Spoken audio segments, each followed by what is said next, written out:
Bonjour à tous, bienvenue à tous. Quelques petites annonces. Avant de commencer, nous allons vous dire d'abord que vous pouvez choisir la langue dans laquelle vous souhaitez suivre ce webinaire. Vous avez un petit icône en bas de votre écran et vous choisissez donc anglais, français ou espagnol. Et donc, à partir de là, vous allez pouvoir bien, nous suivre. Vous aurez aussi un questionnaire auquel vous allez pouvoir répondre. Mais quoi qu'il en soit, si vous avez le moindre problème, n'hésitez pas, vous nous écrivez dans le chat et nous serons là pour vous aider. Je vais donc maintenant passer la parole à un de mes collègues.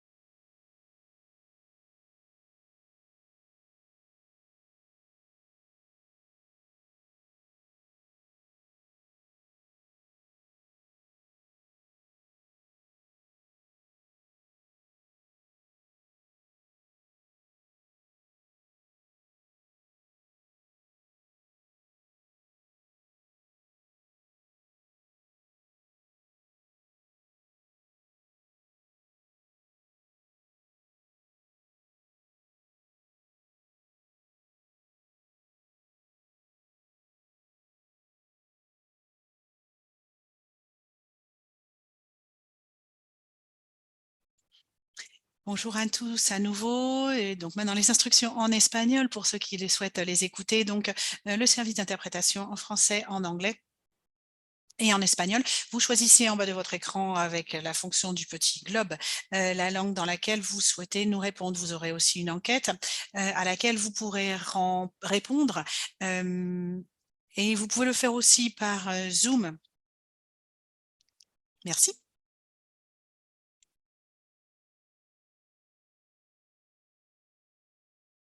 D'accord, eh bien merci. Merci à tous. Donc bonjour, je suis Heinz Lagralius. Je travaille aussi, je collabore avec l'Union mondiale des aveugles et donc c'est moi qui vais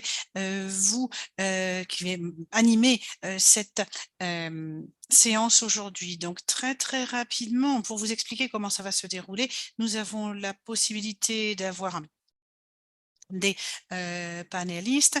Nous allons donc présenter notre webinaire. Ensuite, nous allons faire une brève enquête. Ça sera très rapide, vous allez voir. Et puis ensuite, on entrera dans le vif du sujet avec nos panélistes. Et donc, nous aurons, on va dire, l'occasion de développer les choses plus en détail. Et ensuite, on parlera des résultats donc de notre enquête. Et puis en fait, il y aura à la fin de ce webinaire le lancement de notre document de politique. Alors donc l'Union mondiale des aveugles a souhaité eh bien organiser cet événement et donc Diane Bergeron de l'Union mondiale va nous proposer des remarques d'introduction. Merci, bonjour à tous.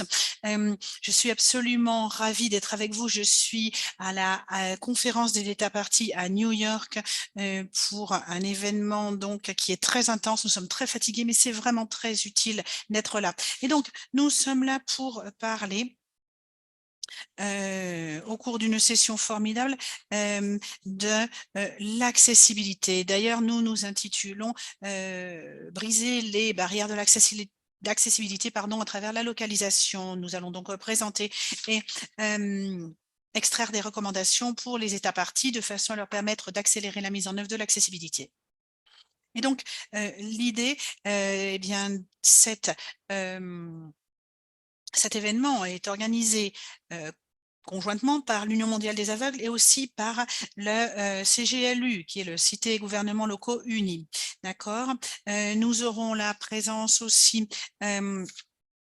de l'Assemblée générale des partenaires avec son groupe de représentants des personnes âgées, pour la conférence des États parties, et puis nous aurons aussi des représentants du GDI, qui est le hub d'innovation handicap global. Et donc, comme je l'ai dit, nous aurons cité gouvernements locaux unis qui représentent environ 250 000 municipalités dans le monde. Et donc, nous travaillons en tant qu'Union mondiale des aveugles sur, bon, avec le CGLU, sur les questions d'actualité de l'agenda, principalement en termes de d'accessibilité. Et donc, pour ce webinaire aujourd'hui, nous pouvons dire que bon, après la pandémie, la crise s'est poursuivie et on s'est rendu compte qu'il y avait énormément de choses à faire pour continuer à faire tomber les barrières à l'accessibilité au niveau des transports, des espaces publics, des soins de santé, différents mécanismes, etc., qui a des répercussions sur la planification urbaine notamment. Nous sommes donc ici aujourd'hui parce qu'il y a un besoin urgent pour les États parties d'accélérer la mise en œuvre de ces éléments qui sont importants pour nous et d'adopter une approche basée sur les droits de l'accessibilité tout en soutenant, en autonomisant, en impliquant les gouvernements locaux, régionaux, les organisations de personnes handicapées dans le développement et la mise en œuvre des politiques et des pratiques.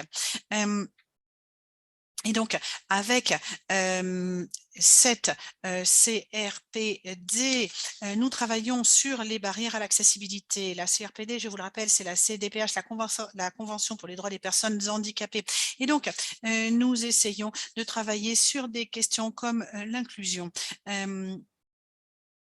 Et donc, nous sommes ravis de pouvoir faciliter le dialogue et d'essayer de faire avancer les mesures d'accessibilité, les stratégies pour accélérer la mise en œuvre de ces mesures dans nos villes. Nous apprécions la présence de tout le monde aujourd'hui, de tous les intervenants, mais malheureusement, je ne vais pas pouvoir rester jusqu'à la fin avec vous. J'ai un autre engagement, mais je vous souhaite une excellente session. N'hésitez pas à partager des idées et à très très vite. Merci beaucoup à tous. Merci beaucoup Diane. Donc oui, effectivement, j'espère que votre séjour à New York se terminera bien et que le travail va être fructueux. D'accord, donc sans plus de retard, je vais demander à Tracy, ma collègue, de vous présenter les deux toutes petites enquêtes dont nous avons parlé tout à l'heure. D'accord? Et parce que nous avons pas mal de participants aujourd'hui en termes de localisation et d'accessibilité. Tracy? D'accord, donc je lance le premier sondage, la première petite enquête. Alors donc la première enquête, c'est en fait, nous voulons savoir quel est le terme qui représente le mieux votre familiarité avec la localisation et son rôle dans l'accessibilité. Hein. Donc, vous avez 4 possibilités, choisissez-en une. Ça représente, je connais très bien le sujet, je connais un peu, je suis curieux d'en savoir plus, ou c'est quelque chose qui est nouveau pour moi. Donc, allez-y, répondez.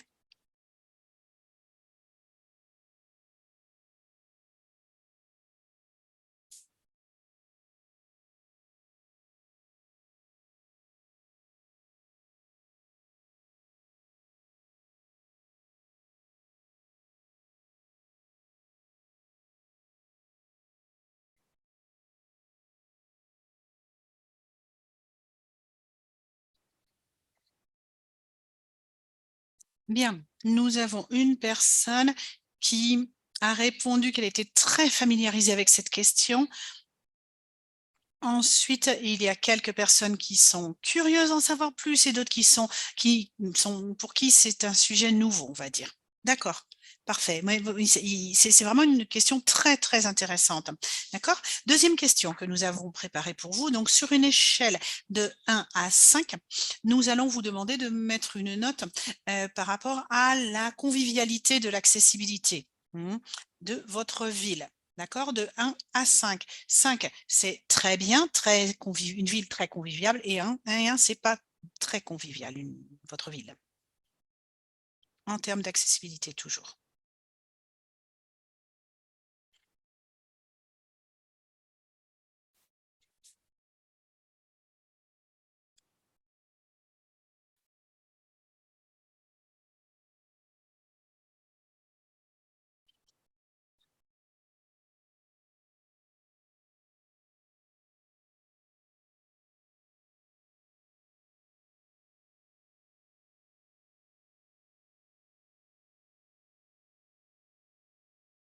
D'accord, Tracy, je crois qu'on peut clore l'enquête. On a tous les résultats.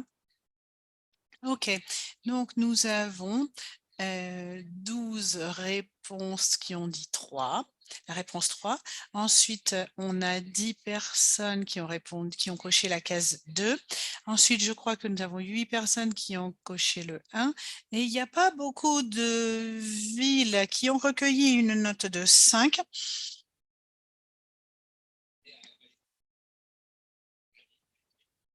D'accord. Et OK, si on peut commenter les choses, manifestement, l'accessibilité, c'est quelque chose qui est à l'agenda. Évidemment, on n'atteindra jamais la perfection.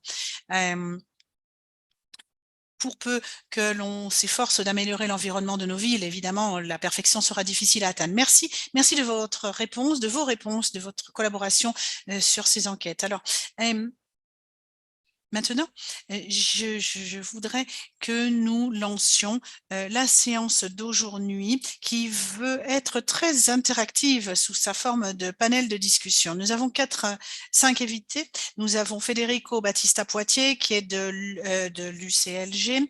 Nous avons, Alradi Abdallah qui est de l'International Disability Alliance, Martino Meralia de UN Habitat, Ian McKinnon qui est du hub GDI et Catherine Klein qui est coprésidente du groupe de l'Assemblée générale des partenaires pour le groupe des personnes âgées.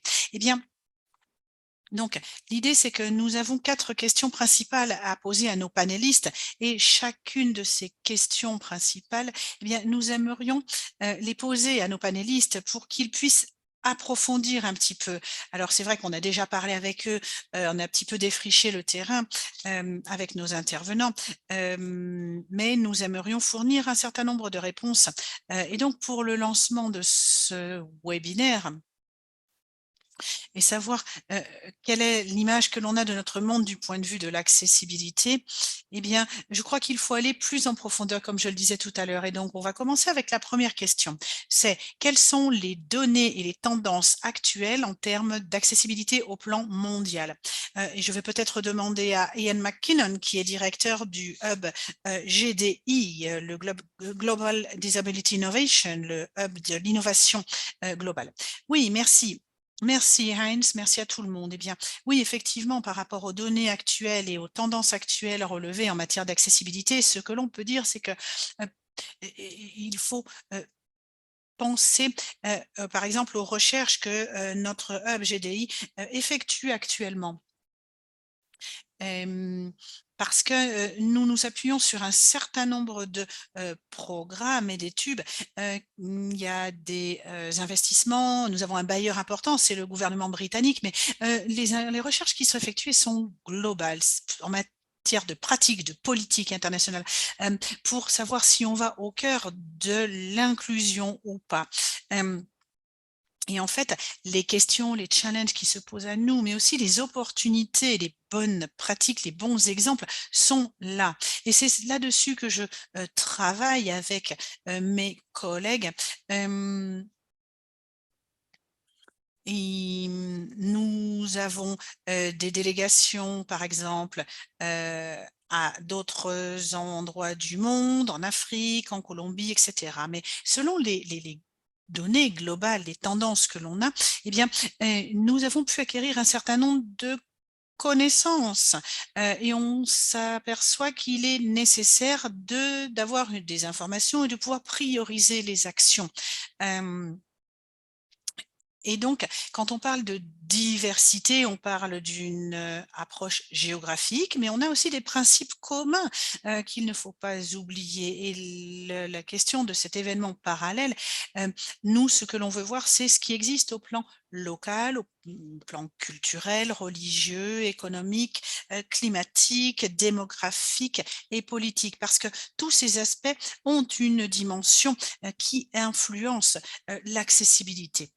Alors, pour que nos recherches soient complètes, et on voudrait finir une partie d'entre elles pour la fin de l'année, eh bien, nous nous appuyons sur des exemples. On peut, par exemple, on essaie de capturer les tendances, les technologies qui existent, etc. Et donc, j'aimerais parler d'abord de la mise en œuvre et ensuite de l'éducation. Ce sont deux concepts qui reviennent énormément, qui sont essentiels.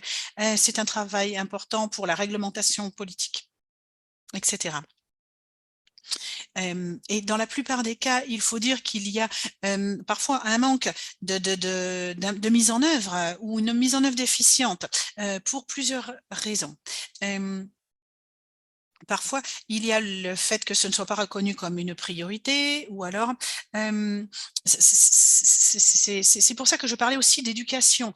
C'est souvent le, résultat d'un manque. Ce n'est pas de la mauvaise volonté et d'après l'expérience que j'ai pu, avoir, eh bien, je peux vous dire que bien souvent, c'est souvent une question d'ignorance où on ne sait pas mieux faire les choses et donc, c'est vraiment il faut se montrer créatif, il faut essayer de trouver d'autres options et c'est ça qui n'est pas toujours simple à mettre en place. Hem et donc, par rapport aux tendances, en termes d'accessibilité, eh bien, par exemple, il y a une question qui est très importante, c'est celle du climat, le ou les changements climatiques, hem, parce qu'il y a un élément de local, non seulement global, mais local aussi. Hem on voit que, il y a, beaucoup de dimensions, qui sont, heu, concernées et que le changement climatique influence sur différentes questions et par exemple, sur, les inondations, les pluies incontrôlées, imprévisibles. Hem, Par exemple aussi le bruit qui est créé par la pluie qui frappe, les toits, ça fait que pour les gens, c'est très désagréable de vivre à ces endroits-là, par exemple, à ces moments-là. Hem, et il y a besoin de reconnaître l'importance de la localisation, et il faut pouvoir, répondre au contexte, particulier et au niveau des gouvernements locaux, il y a parfois besoin d'une plus grande flexibilité pour essayer de trouver des éléments qui vont engendrer le changement plus rapidement. Et donc, on essaye de faire parfois des tests, dans les politiques que l'on met en place et cetera. Et ce qui est intéressant, c'est que, hem, on essaye, bon,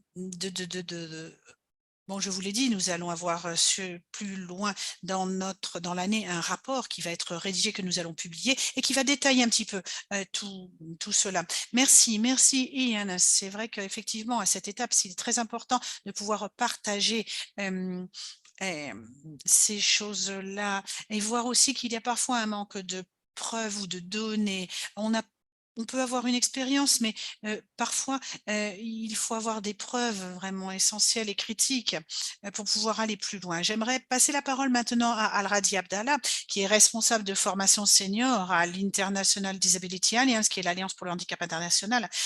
Et donc il va nous parler du sens de la localisation et son importance pour faire tomber les barrières à l'accessibilité. Al-Radi, c'est à vous. Oui, bonjour à tous. Je suis ravie d'être avec vous pour ce webinaire. Eh bien, je vais partager, brièvement quelques éléments. Alors d'abord, effectivement, oui, pour ce qui est des données et des tendances hem, de l'accessibilité, on peut dire que dans bien des villes, et des endroits, des villes locales, on n'a pas toujours des données très concrètes. Parce que, heu, ces données ne sont pas disponibles. C'est pour cela qu'on essaye d'encourager, les, municipalités à mieux participer, à partager leurs données, et cetera. Et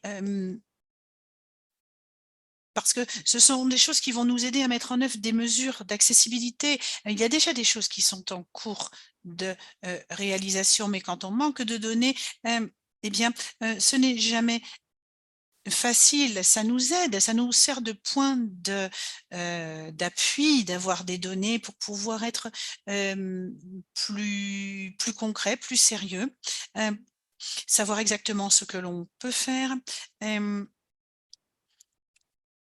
quel peut être aussi le coût de tout cela, comment on peut utiliser les données et cetera. Et quand on manque de données, dans les villes, eh bien, on a des difficultés de mise en œuvre et évidemment, on a des difficultés d'accessibilité, bien entendu. Merci, merci Al-Radi, oui, bien entendu, c'est tout à fait, complémentaire à ce que Ian vient de nous dire. Je vais passer la parole à Catherine, hem, qui, va nous parler justement des, tendances, de ces tendances globales. Merci, merci beaucoup. J'aimerais d'abord remercier les organisateurs d'avoir, inclus notre groupe, hem, puisque nous représentons les personnes, âgées, un pourcentage important et les personnes en situation de handicap et cetera et donc il y a énormément de, c'était des choses qui, il y a quelque temps, étaient volontaires. Maintenant, nous avons pris beaucoup d'importance. Nous parlons entre nous, nous nous constituons en groupe et cetera. On, travaille, conjointement et cetera, les différents groupes, l'assemblée générale des partenaires. Nous avons plusieurs groupes de représentants, de personnes âgées, les enfants, et cetera. Et il est vraiment nécessaire de parler entre nous pour voir ce qu'il faut changer, ce qu'il faut améliorer. Et ce qui se passe aujourd'hui, c'est l'exemple du travail qui est fait en matière d'inclusion. Alors, eh bien, comme les deux intervenants qui m'ont précédé l'ont dit, il y a parfois peu de données ou elles ne sont pas suffisamment décomposées et donc cela fait qu'il y a de plus en plus de personnes sur terre, une population aussi vieillissante, à tout point de vue. Il y a des questions, intersectionnelles, intergénérationnelles aussi qu'il faut prendre en, considération et les questions du handicap aussi ont leur, importance. Et nous vivons un moment sans précédent. La population, le groupe des personnes âgées devrait, heu, être de 12 d'ici quelques années et 16 en, 2030 et donc, heu, il est vrai qu'il va y avoir une population qui va être de plus en plus vieillissante, dont la plupart va, vivre dans, certaines parties du monde. Est-ce que c'est vraiment quelque chose qui, il faut dire que il y a des difficultés à avoir des données de pays par pays, mais il faut néanmoins essayer de s'adapter au changement, au vieillissement de la population. Dans certains pays, c'est un vieillissement plus sensible que d'autres. La Chine ou l'Inde, par exemple, hem, ont, marqué une évolution et ils vont avoir besoin de s'adapter, hem et puis aussi, il y a donc cette population vieillissante va s'accentuer aussi dans les communautés plus reculées. C'est donc quelque chose qui, hem, eh bien, c'est une sorte de contextualisation du sujet qui nous occupe aujourd'hui et parce que l'accessibilité, c'est pas uniquement, quelque chose qui ramène aux personnes en situation de handicap, mais aussi aux personnes âgées. C'est les services, c'est le transport, c'est l'éducation. Il y a énormément de, choses. Hem, par exemple, l'aide, aux familles, hem, les questions d'éducation et cetera. Par exemple, la participation des personnes âgées au sein d'une famille, au sein de la popu de la de du monde du travail et cetera. Mmh. Merci, merci beaucoup Catherine pour cette contextualisation et pour rappeler aussi la question, intergénérationnelle. Hem et c'est vrai que lorsque l'on essaye d'exercer un plaidoyer sur l'accessibilité, bien souvent la perspective de l'accessibilité, hem, est parfois un peu trop étroite. Hem Mais comme nous sommes praticiens, on travaille sur l'accessibilité au quotidien et on se rend compte que c'est quelque chose qui concerne toute la société et qu'il y a donc besoin d'avoir une approche intégrale, holistique, avec tous les groupes concernés. Merci donc, Catherine. J'aimerais inviter maintenant Federico du CGLU à nous parler des tendances générales des données sur l'accessibilité. Je sais que vous travaillez étroitement avec les régions, les gouvernements locaux et régionaux. Donc, dites-nous votre point de vue, Federico. Oui, bonjour. Eh bien, merci de me donner la parole. Et, je, suis je suis ravie d'être, là et c'est vrai que nous sommes, nous attendons beaucoup de cet événement parallèle, hem et c'est vrai que mon discours, eh bien, rejoint un petit peu ce qu'ont dit, Catherine et Anne, Al-Radi aussi, et donc les tendances globales, eh bien, c'est peut-être quelque chose qui est vraiment compliqué parce que parfois, les données sont nécessaires. Parce qu'elles permettent de comprendre comment le handicap, c'est une question transversale, hem et qui doit faire partie des priorités des gouvernements locaux, doit être analysée par les gouvernements locaux aussi et nos membres,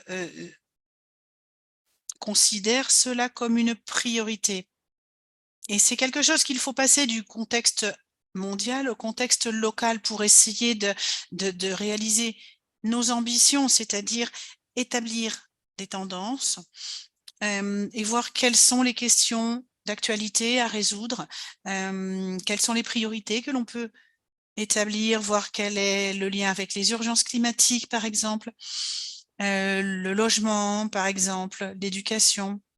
Hem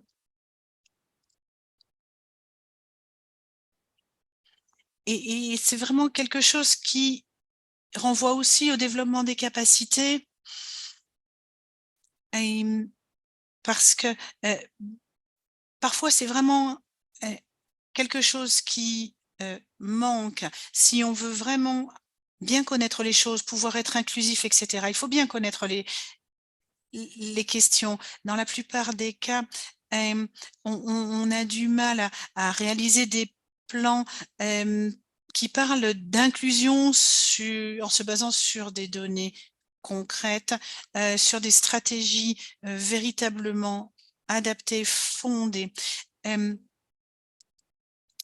Ce que je peux dire, c'est que dans notre communauté de pratique, on essaie de se demander si, on peut engendrer un changement d'attitude pour pouvoir avoir un avènement de stratégie et cetera. Savoir comment on change, comment on peut changer au plan culturel, par exemple, comment on peut investir aussi dans ce changement, quelles sont les étapes à suivre pour cela?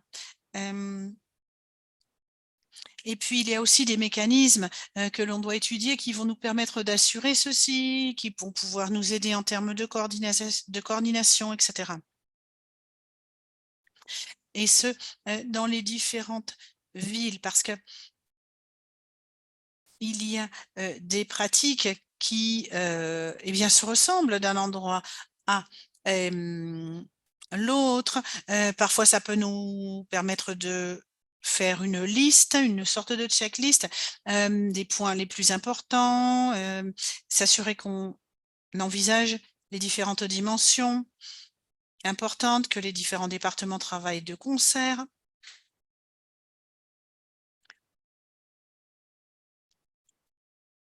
Et puis aussi, il y a la question du financement et la rivalité que ça engendre parfois parce que le financement, c'est toujours quelque chose qui est limité et ça aussi, il va falloir, eh bien, en tenir compte pour l'exécution des projets, par exemple. Et puis la mise en place donc de mécanismes, de protocoles, par exemple des gouvernements locaux, certains veulent encourager l'accessibilité, mais cela doit se traduire par des mesures pour, par exemple, le transport ou une plus grande égalité. Et donc l'idée, il faut essayer d'avoir une image la plus réaliste possible des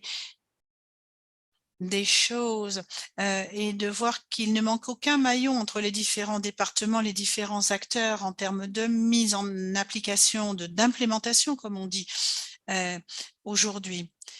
Parce que souvent on a l'impress on a l'im on on on pense que les choses sont un petit peu séparées les unes des autres ou éloignées, alors que en fait, il y a un département d'inclusion qui travaille, mais éloigné des autres départements. Alors ça, c'est vraiment c'est difficile et c'est paradoxal quelque part parce que tout est imbriqué et les mécanismes, devraient permettre d'inclure, les choses, d'encourager le changement. Et puis aussi, on essaye de souligner que, nous ne voulons pas uniquement protéger les droits des personnes en situation de handicap.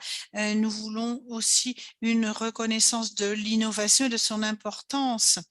Hem, Quand il y a une représentation quand il y a une représentation adéquate, dans les conseils généraux, les municipalités, et cetera, parce qu'il y a un rôle décisionnel à jouer.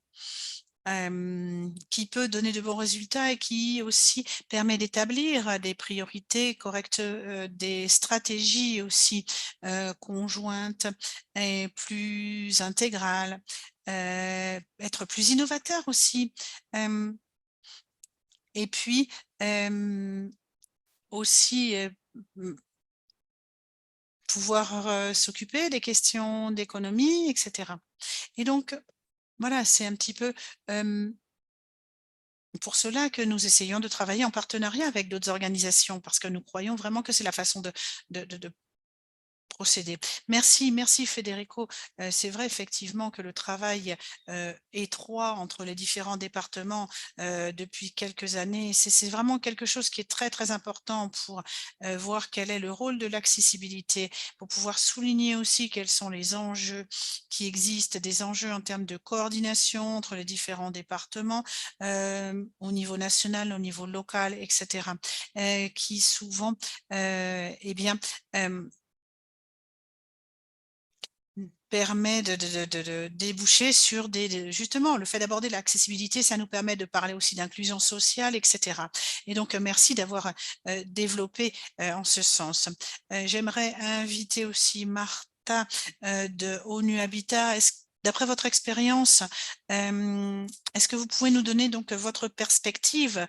Vous représentez, le programme des Nations unies pour les établissements humains. Alors, quelle est votre expérience? Eh bien, merci. Je suis donc Martha Robo. Je suis membre de l'équipe des gouvernements locaux. Je suis basée à Nairobi, mais je représente donc ONU Habitat. Et je crois que pratiquement tout ce que j'aurais pu dire a déjà été dit par mes prédécesseurs.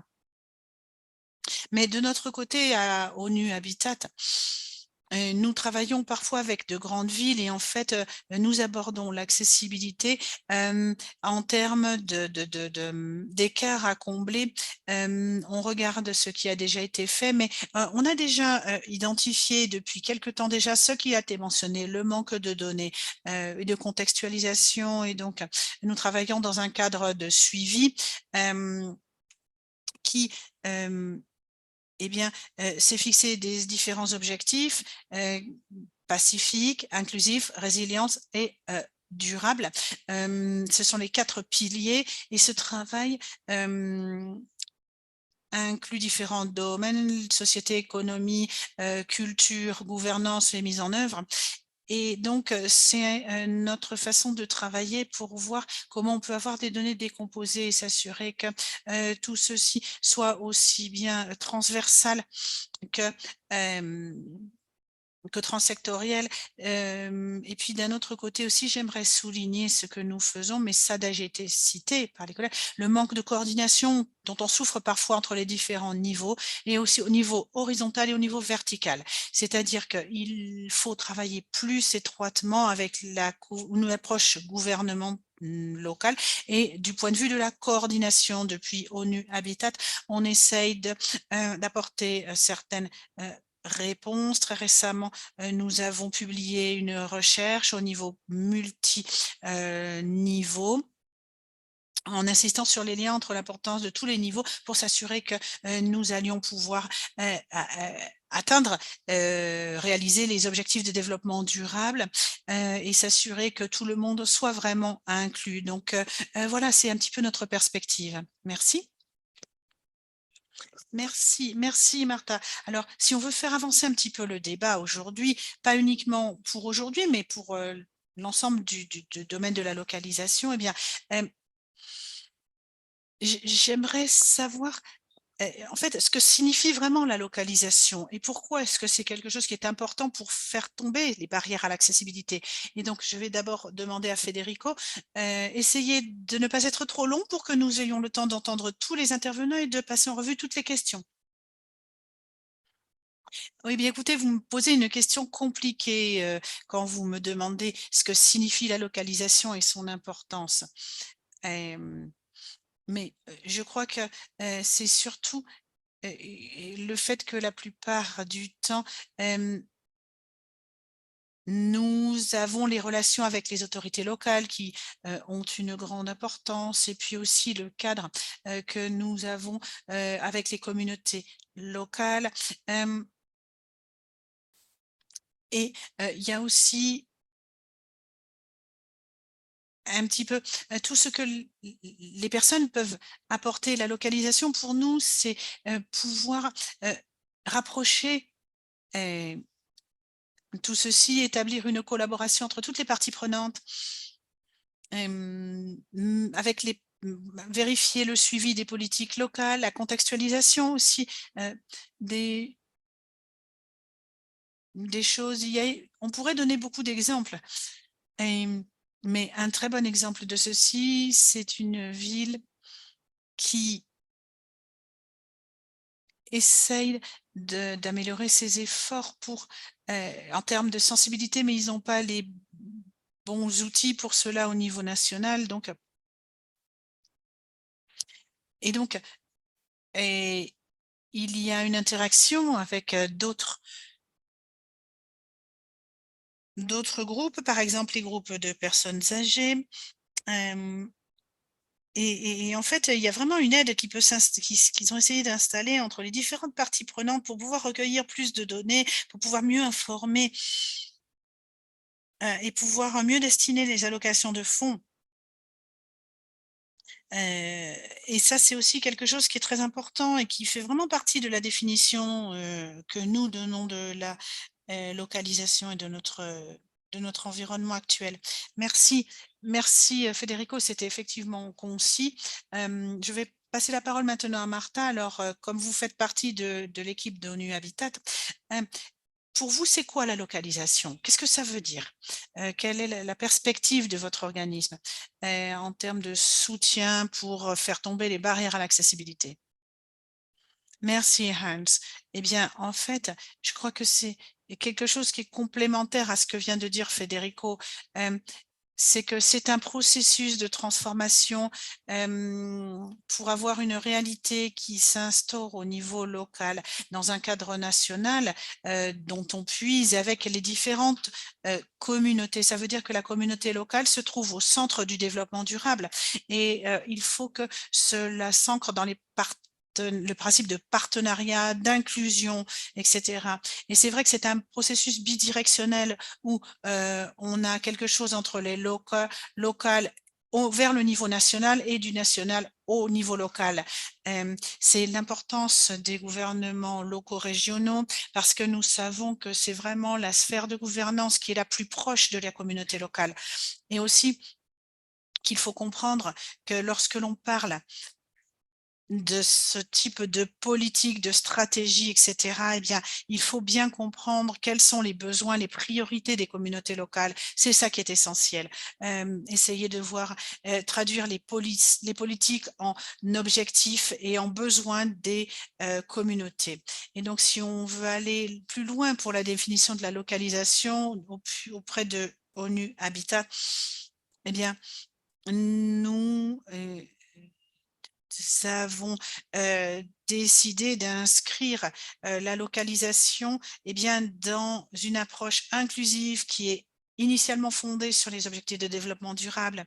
Hem Et qui s'appuie sur des données décomposées, sur le reporting, sur le suivi avec des examens réguliers, de, situations parce que l'on veut s'assurer de bien créer une réalité, une planification à long terme, des stratégies, des politiques et cetera. Et donc une approche, heu, intégrale, hem pour s'assurer qu'il y ait une vraie localisation qui soit dans la lignée, avec, le niveau global et national et créer un environnement habilitant. C'est à peu près tout pour nous. S'il y a plus de temps tout à l'heure, je reviendrai volontiers sur, les questions que vous voudrez bien me poser, mais je vais laisser la parole maintenant aux collègues qui vont nous donner les perspectives des organismes qu'ils représentent. Merci beaucoup, merci Martha. Hem c'est vrai que, on voit que, bon, on reparlera avec vous du soutien du gouvernement, local. On voit que c'est quelque chose qui est important.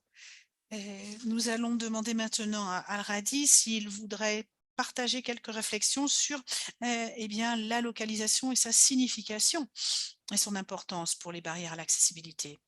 Al-Radi? Merci, merci beaucoup.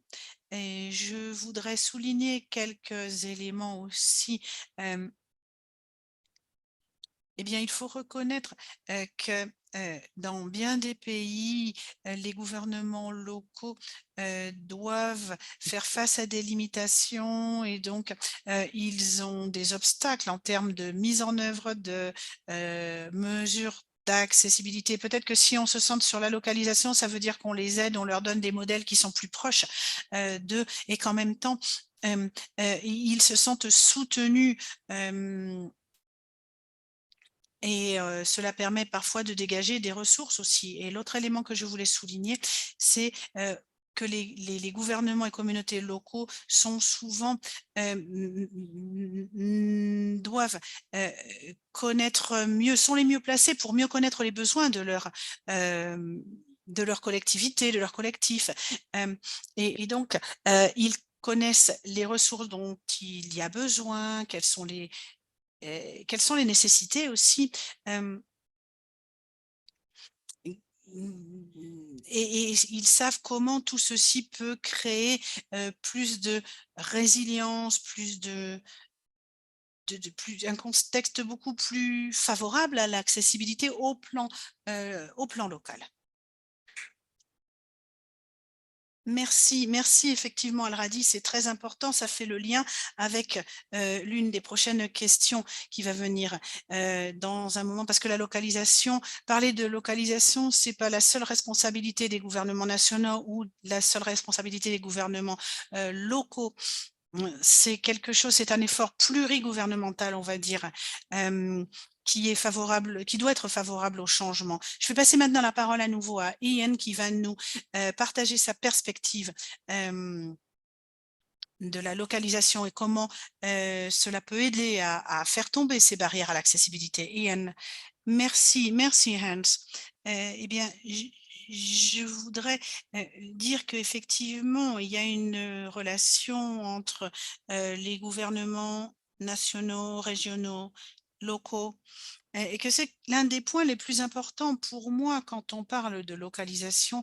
Eh bien, on parle de communautés locales et leurs besoins, des changements qui sont requis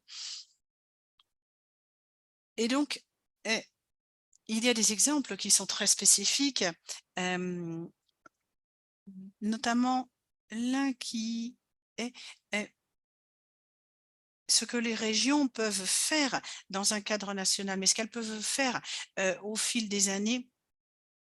On travaille par exemple avec, un groupe de personnes, handicapées. On a fait une recherche heu et on a voulu, eh bien,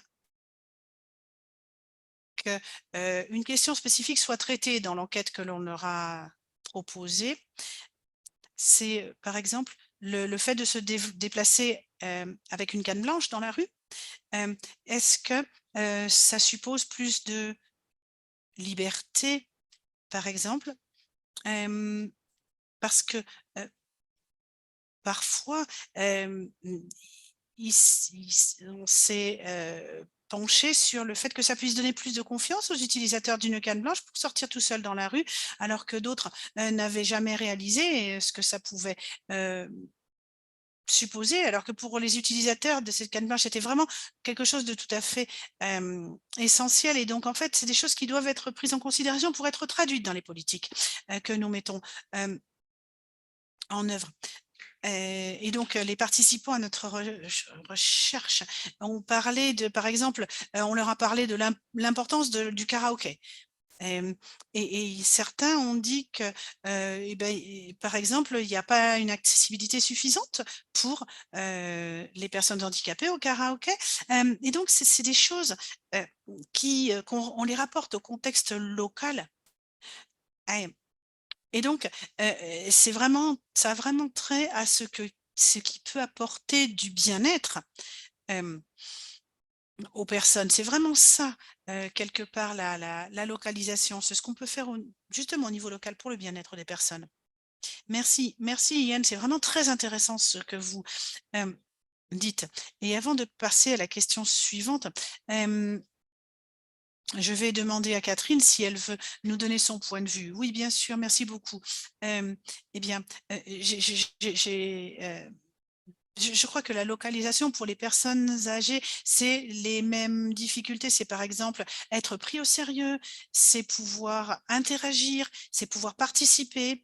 Hem, je reviendrai peut-être tout à l'heure, c'est parler de l'importance, de nos organisations dans les villes, dans les différents cadres, parce que les groupes de personnes âgées, pas forcément, en situation de handicap, mais simplement le fait de pouvoir, voir quels sont les besoins de ces collectifs, du collectif des personnes âgés pour faire avancer les choses. Moi, j'habite New York, ça a été la première ville à faire un examen du bénévolat en ce sens. Et vraiment, je crois que il y a vraiment eu quelque part une adoption de tendances importantes. Et c'est vraiment un pas en avant, d'avoir, cet examen local des mesures qui sont engagées. Ça permet de s'assurer qu'aussi que le nouvel agenda urbain est bien mis en œuvre, qu'il y ait des feuilles de route, qui soient, heu, implémentées. Cela, permet aussi, par exemple, le paragraphe 62 de la CRPD, c'est formidable, on n'avait jamais eu ça ailleurs dans aucun traité international, l'engagement de s'occuper des questions, des implications socio-économiques et cetera, des personnes âgées, Hem, en tant que personne capable et le facteur de la vieillesse est une opportunité, à différents niveaux pour avoir une croissance systémique économique, pour une amélioration des politiques, pour la population urbaine et cetera. C'est aussi la question de la discrimination à l'encontre des personnes en situation de handicap et les facteurs pourquoi, par exemple, on ne nous écoute pas, on ne nous inclut pas parfois. Et c'est de comprendre cela. Et il y a une campagne de l'OMS qui a des outils, des documents, des soutiens, et cetera, qui peuvent aider aussi à, expliquer comment on peut changer la vision, des gens. Et l'un des éléments clés par exemple, c'est que simplement une personne sur 3 dans le monde, dont les personnes âgées, eh bien, ça peuvent, aider à changer, la perception, l'attitude, avoir une participation plus importante, une approche tout au long de la vie, qui est pas une ségrégation par l'âge, que les jeunes par exemple, les discriminations que subissent les jeunes, nous subissons les mêmes en tant que personnes âgées. Et donc, il y a énormément d'implications intergénérationnelles que l'on peut établir, les gens au niveau local interagissent les uns avec les autres. On n'est pas tous compartimentés, loin de là. Merci, merci Catherine. Cela me mène, eh bien, à continuer et savoir où est-ce qu'on en est actuellement. Parce que, heu, savoir, quelles sont les étapes à mettre en œuvre, hem et par exemple, quelles sont les façons dont les gouvernements nationaux et locaux peuvent s'impliquer auprès des personnes en situation de handicap et leurs organisations pour améliorer l'accessibilité au niveau local? Hem Et quelles sont les mesures que l'on peut, faire avec les gouvernements locaux? Quelles sont les étapes qu'ils ont engagées pour, justement s'occuper de l'accessibilité et l'intégrer parmi les efforts, de localisation? Et donc, hem, comment ils peuvent s'engager et quelles sont les mesures, heu, qui peuvent être, prises? Hem et donc, heu, c'est je sais pas, vous allez peut-être, partager vos impressions, Al-Radi?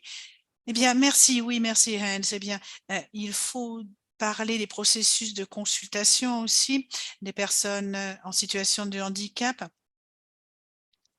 la mise en œuvre de la convention relative aux droits des personnes handicapées, la mise en œuvre de différentes mesures favorables à l'accessibilité, hem et puis, le fait de pouvoir identifier correctement les barrières qui, se posent, parce que dans bien des cas, il y a un soutien, qui passe par, la conception par le les li l'identification des limites, hem, des barrières, quels sont les liens avec, les objectifs de développement durable dans les villes au plan local et cetera, et le travail avec les personnes, handicapées aussi et leurs organisations. Eh bien, tout ceci, c'est en fait une recherche de conception de politique et d'accessibilité qui soit adaptée, que l'on puisse mettre en œuvre, examiner, suivre, évaluer, hem, à différents niveaux et donc les étapes importantes, eh bien, ce sont, eh bien, les discussions, les échanges avec les gouvernements, hem locaux, notamment pour pouvoir notamment penser à l'implication des organisations de personnes handicapées en soi une implication qui, hem, doit être quelque chose qui découle, eh bien, des politiques d'accessibilité, différents formats, différentes mesures, des processus de consultation. Bien souvent, il y a des ressources, qui permettent de fournir un soutien technique.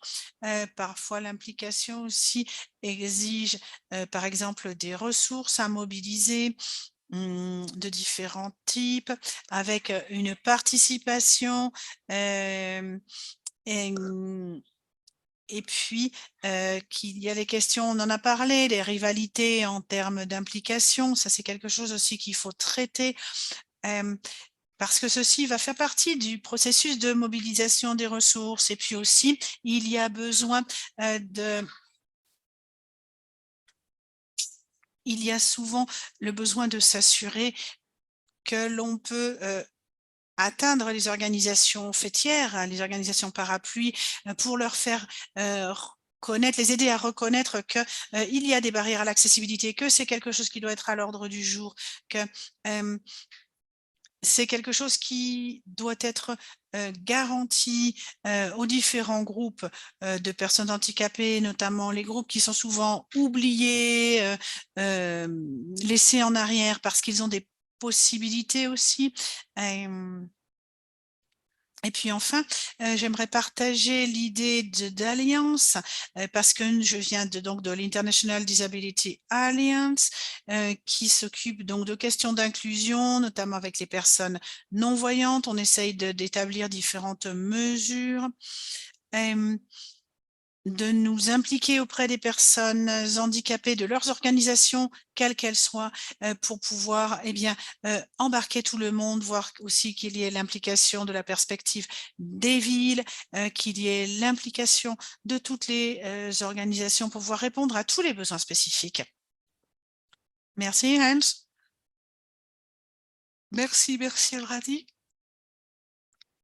Il est important, comme vous l'avez dit, c'est quelque chose qui me touche de près d'ailleurs souvent, et c'est comment est-ce qu'on crée des choses plus accessibles, par exemple les systèmes de transport et cetera, et c'est une question de collaboration, d'implication, de co-création parce que, c'est pas uniquement une question d'accessibilité de l'environnement urbain, bien entendu, c'est quelque chose qui doit, avoir lieu, mais comment on effectue la conception des processus, pour s'assurer que nous, en tant que personnes, handicapées, on puisse vraiment apporter une contribution, outre une participation, mais aussi une contribution. Donc, merci, Alradi pour, l'idée. Je vais repasser la parole à Federico qui va nous donner une brève réflexion de cette, question, de cette perspective.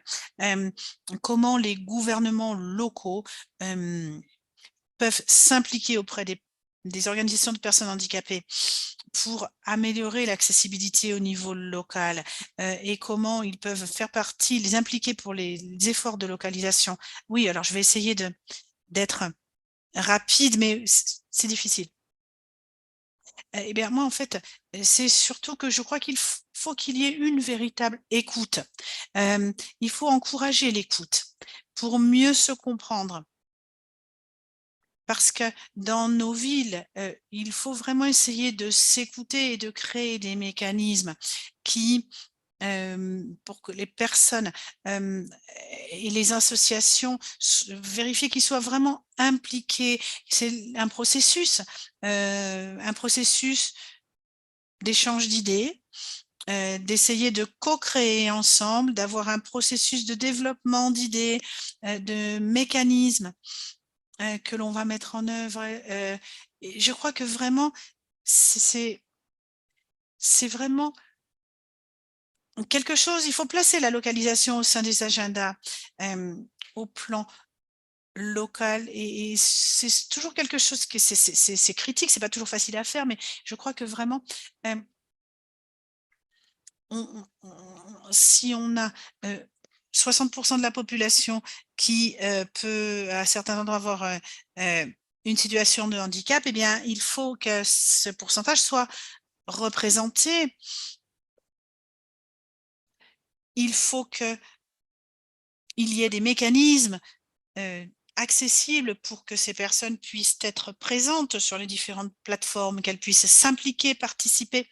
Hem, c'est vraiment quelque chose qui va être essentiel, parce que ça va avoir des répercussions au niveau stratégique aussi. Merci, merci Federico d'avoir, dit cela, d'avoir parlé de la capacité d'écoute. C'est vraiment quelque chose d'important, c'est vrai. L'écoute, c'est le premier pas pour l'action. C'est un processus où, on écoute les expériences, on les partage, on les compare, et c'est quelque chose qui a un impact sur tout ce que l'on vit et ce que l'on fait, ce que l'on apprend. Hem, je vais maintenant passer la parole pour compléter ce qui vient d'être dit, hem, à Catherine, pour avoir la perspective, du, groupe des personnes âgées sur ces questions. L'implication des gouvernements nationaux locaux et les étapes, à mettre en œuvre. Eh bien, moi, je voudrais saisir, ce qu'a dit Federico pour, effectivement dire que il est probablement vrai que la représentation, des personnes handicapées au niveau des gouvernements et cetera, et même à haut niveau, c'est quelque chose qui est très modeste. Mais je crois que, hem, vu que la population va vieillir, comme je l'ai dit tout à l'heure, ça ne veut pas dire que, ces personnes plus vieilles, ces fonctionnaires et cetera, ne pensent pas toujours aux besoins des personnes âgées. C'est Et parce que c'est quelque chose sur lequel on travaille, dont il faut parler. Il faut que les gens réalisent quand on parle de mise en œuvre d'architecture d'espaces publics ou autres, eh bien, il faut essayer d'avoir une perspective, la perspective de l'âge. On a de plus en plus la perspective du genre. Pourquoi ne pas avoir aussi celle de l'âge? Savoir combien de personnes âgées ou de personnes handicapées veulent assister à tel ou tel événement, etc. La question, c'est surtout l'impact qui permet de savoir un petit peu quels sont les éléments de la checklist qui sont remplis ou pas. J'ai dit tout à l'heure, j'ai parlé de ville conviviale. En termes d'accessibilité, eh bien, une fois de plus, il y a c'est quelque chose qui doit être suivi par tous les groupes, le logement, la conception universelle. C'est quelque chose qui doit fonctionner pour tout le monde, pour tous les groupes. Le transport, ça doit être accessible et abordable pour tous les collectifs. Euh, les, les, les, les, les accès aux bâtiments publics, par exemple, surtout après la Covid, c'est quelque chose qui doit être ça doit pas être synonyme d'isolement, pardon, pour les personnes âgées, les personnes handicapées, etc. C'est quelque chose qui, à long terme, doit être vraiment mis en place ou amélioré. L'accessibilité à tous ces bâtiments, les services de soins de santé aussi, et ça aussi, on l'a vu suite à la Covid. Une fois de plus, eh bien, il y aura un petit peu une sorte de checklist qui peut être établie, quels sont les besoins des différents collectifs, des différentes personnes et comment on peut les aider, les besoins de communication, d'information. Parfois, c'est pas toujours des formats accessibles que l'on a. Il faut parler d'inclusion sociale en ce sens, il faut parler de participation dans l'emploi, etc. Et deux brefs exemples qui font le lien avec les deux questions pour vous montrer aussi ce qui peut être fait. Eh bien, l'un des membres du groupe des représentants de personnes âgées, c'est un travailleur qui représente une association allemande d'organisations de citoyens et c'est incroyable parce que depuis 1994, il y a eu une modification. On leur a demandé de faire un rapport sur les personnes âgées dans toutes les années sur les personnes âgées. Et un autre exemple aussi, un autre groupe a travaillé sur la possibilité d'offrir des cours d'alphabétisation aux personnes âgées pour essayer d'améliorer leur vie dans tous les aspects. Ce ne sont que des petites actions, des exemples, mais qui font la différence pour la définition du problème, l'identification, essayer de trouver des solutions locales, etc. Et quand ça marche, essayer de les répliquer. Et que les gouvernements locaux aussi puissent être invités, les académiciens, les scientifiques, etc. Oui, tout à fait, parce que tous font partie de la solution et quand tout le monde rejoint ces efforts, eh bien les choses fonctionnent mieux. Tout le monde a un rôle à jouer. Parfois dans les pays où il y a surtout une majorité féminine, etc. Il peut y avoir vraiment une interaction aussi avec dans le sens de l'apprentissage, le fait que les femmes puissent voter à certains endroits aux élections, etc. Mais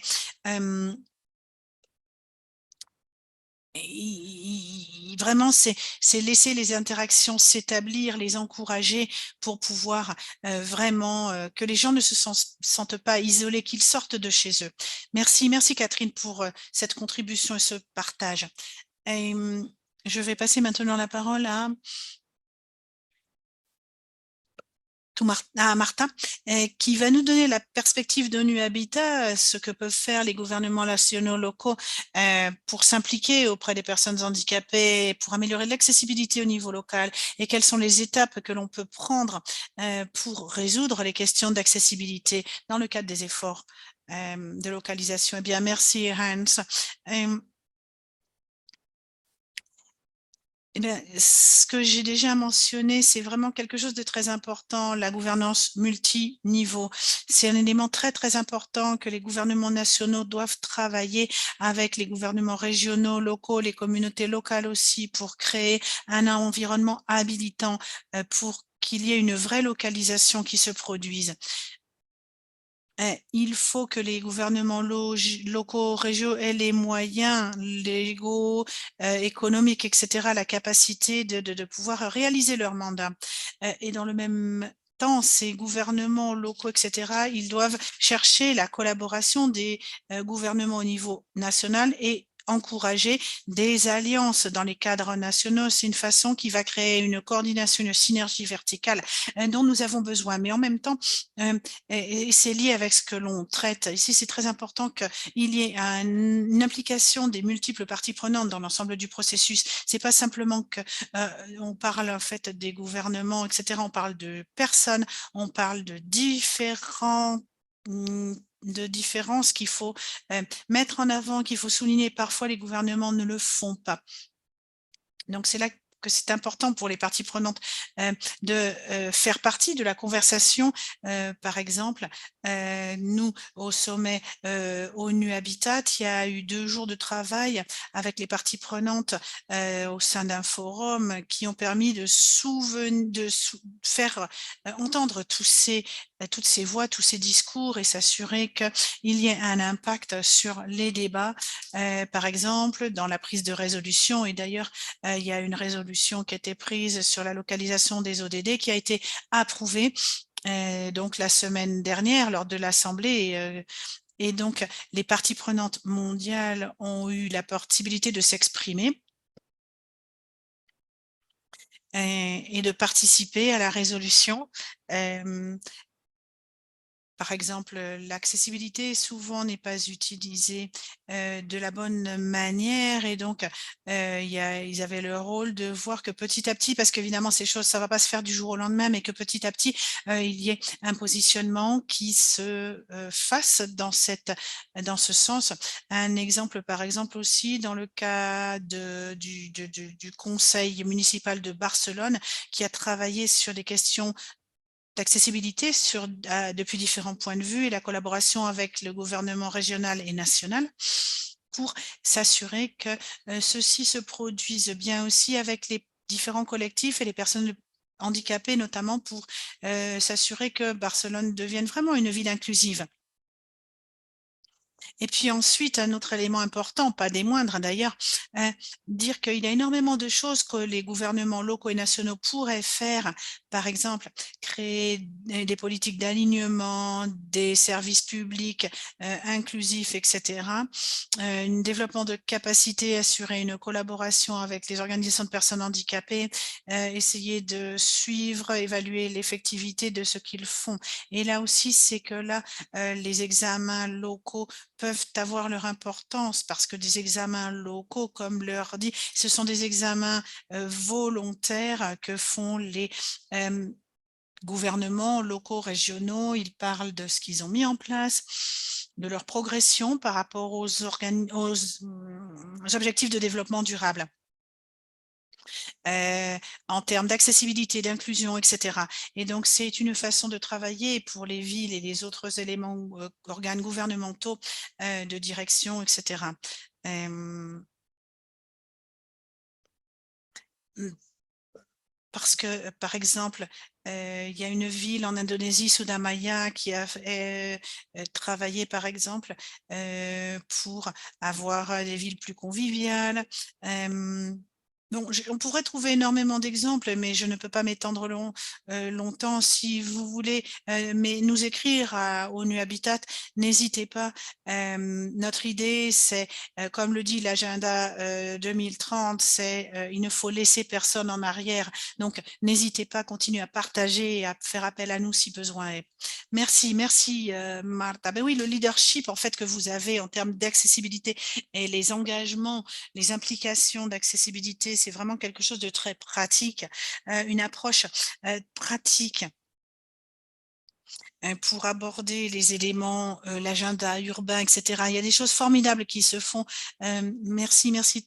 Alors, hem, avant de devoir clore cet intéressant webinaire, Ian, votre perspective, mais soyez vraiment très, très bref, peut-être, et puis une petite remarque de conclusion. Eh bien, oui, je vais être très, très rapide parce qu'on n'a plus beaucoup de temps, mais par rapport à ce qui a été dit, et la double question que vous avez posée, eh bien, les gouvernements locaux, nationaux, régionaux, ils ont évidemment un rôle à jouer pour construire une implication. Par exemple, dans la planification du développement, dans les processus des politiques nationales, etc., le soutien de mécanismes de formation, de développement de capacités, levée de ressources, etc. Et pour nous, au niveau local, les gouvernements locaux, euh, c'est un petit peu une sorte d'intermédiaire qui permet de tendre des ponts entre les organisations et c'est les membres de la communauté et les développeurs qui sont vraiment les promoteurs et les créateurs du changement. Euh, et donc, ce rôle de facilitateur est vraiment important. Il va être de plus en plus critique parce qu'il va permettre de consolider les relations, de les renforcer, les relations entre les gouvernements locaux et les organismes de personnes handicapées locaux, les entreprises, etc. Ça va permettre de créer des relations très, très serrées et d'assurer aussi que les personnes qui travaillent dans ces organisations soient reconnues pour la valeur de la contribution qu'elles apportent, qu'elles soient rémunérées pour le travail fourni.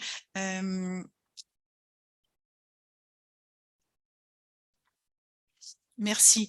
Merci beaucoup pour ces remarques de conclusion, Ian. Vraiment, merci à tous pour avoir pris part à cette discussion. J'aimerais passer la parole à nouveau à Federico qui va nous partager rapidement.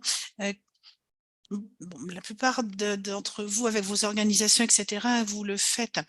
Mais quand on veut penser à l'avenir, quelles sont les recommandations de politique que l'on peut donner en termes d'accessibilité? C'est à vous, Federico, juste de nous donner bien, un cliché tout simplement de ça.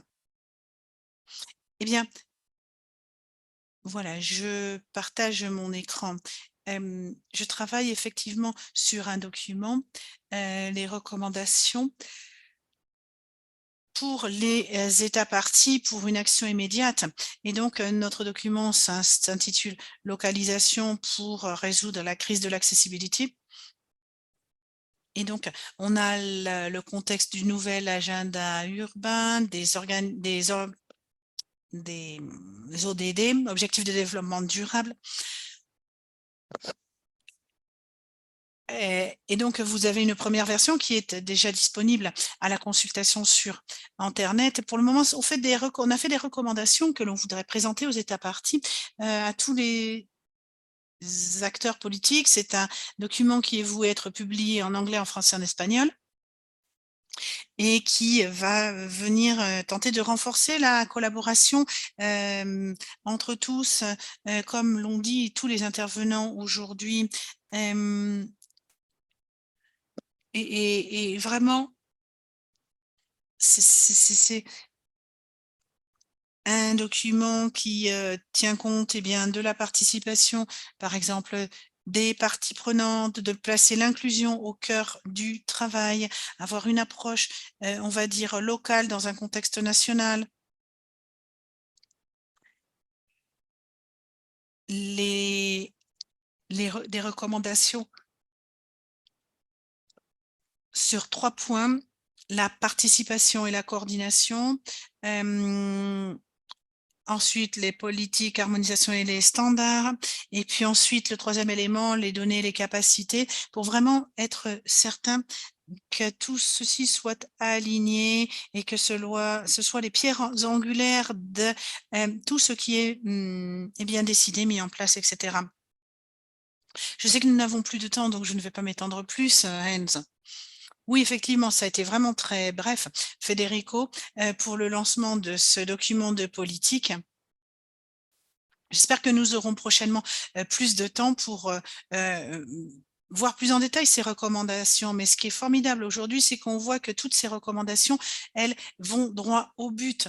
Ce sont des recommandations qui concernent tout le monde et c'est vraiment une façon formidable de clore un webinaire comme celui-ci.